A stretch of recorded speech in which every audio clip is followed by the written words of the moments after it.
Hi guys, welcome back to another video, and in this video I'm going to be reviewing the Marvel Legends Venompool Build-A-Figure Waves Morbius.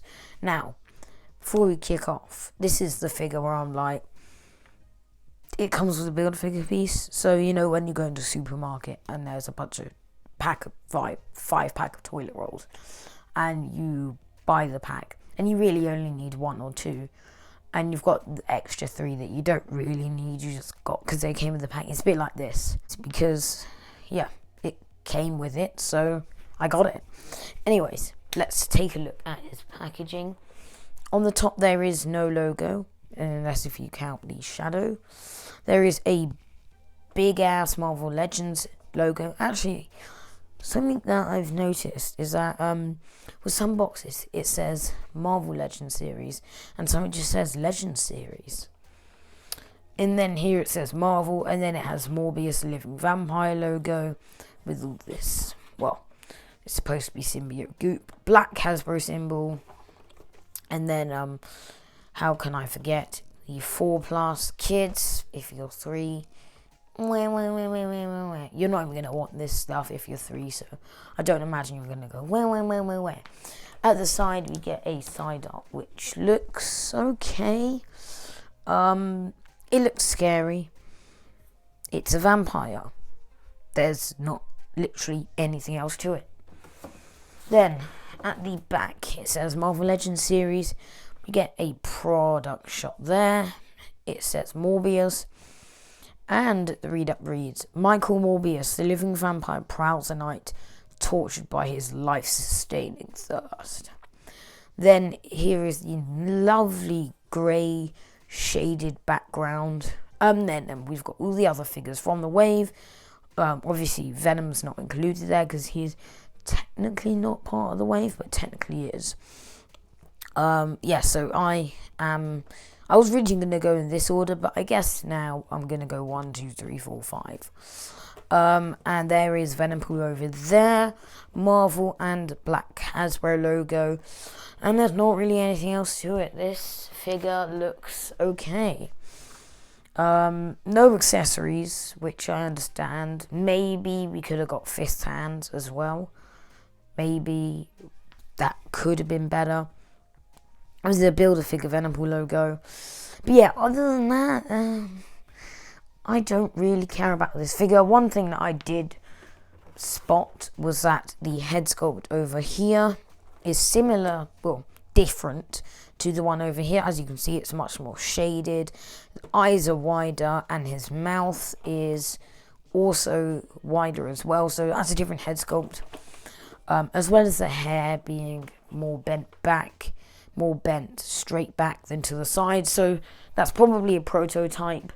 That's why it looks slightly different. Other than that, this figure looks okay, and let's open it up. So this figure, so far I haven't really taken a look at him, but yeah, definitely prefer the Venom. I think it's still good so far, but yeah, Venom is superior. No accessories other than the the weapon holding hand for Venompool, or the katana holding hand. That looks nice. Get closer detail in the Venompool review. And then the arm of Venompool, and this is what I want to see from a Build-A-Figure. Big, bulky arms, big, bulky pieces, and that is what we want and need from a Build-A-Figure to make the biggest and bestest Build-A-Figure out there. Like I said, this head sculpt is definitely not the one we see on the back of the packaging. I don't really mind because this one looks better in its own way. So taking a look at the mouth here, the teeth look clean, so does the tongue. The eyes look really creepy. Again, it's a vampire, we need a creepy eyes. Very nice painted there. We've got this nice wrinkling texture. White paint looks nice. The light reflects, which can really give a good texturing or something off when he is maybe in a stop motion or something, fighting, or in the photography when he's in the sun and you shine just a dim light and it really works really well.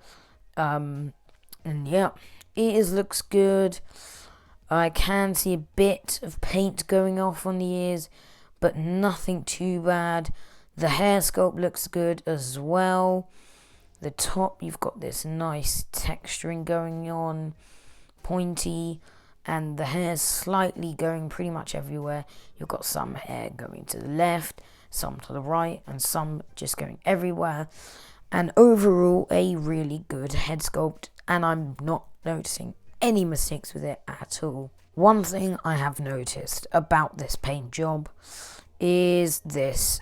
It's slightly grey on the neck. If I take the head off, you can see there, the neck is grey. Moving down the body, we can see that most of it is just black, but the zip is painted a silvery grey here, so is this buckle and this. They all look really nice, wrinkling stuff. This belt here, I love the leather texture going on with the silver belts. That looks really good. Nothing too much on the arms. Fingertips, they are painted mostly well. On this over here, on these nails, yeah, got a paint of black over there. That's slightly annoying. Then on the back, wraps the cape, which obviously has a port, and there is a hole, and it goes in pretty easily like that. And the cape is sort of pink.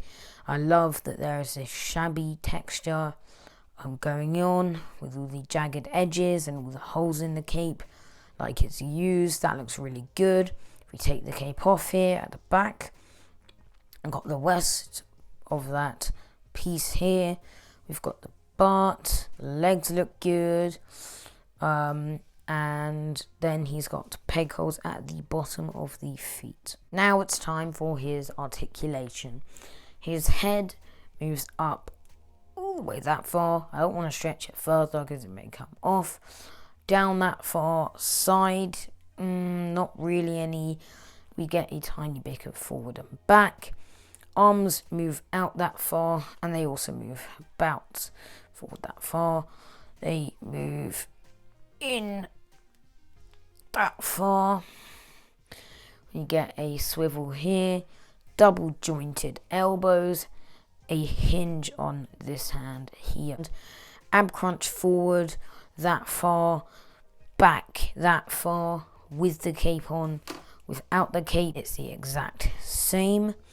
Legs move forward that far. If you want to twist it, you can get it slightly more. Back that far.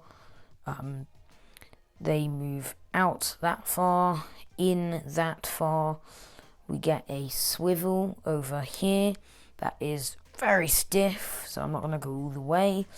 We get double jointed knees. By the way, I hear a lot of clicking during this segment. We get an ankle swivel here, or a swivel. Ankles move down that far, up that far. Ankle pivot, waist swivel here, and we get a full 360 head swivel. Overall, I'm not the biggest fan of the figure. I think the head sculpt is really good. The cape system is really good as well. Other than the fingertip paint there, the rest of the paint's really good. Articulation fairly decent. We don't really get any side to side. Some of the swiveling is stiff, and I can hear a lot of click sounds when I'm articulating. Fairly posable, and for the price of $19.99, I'm going to give this Morbius figure a 6 out of 10. There are really good things about this figure, but I mean, give us some accessories, at least fist hands, maybe another head sculpt. That's it, and then I'd be happy.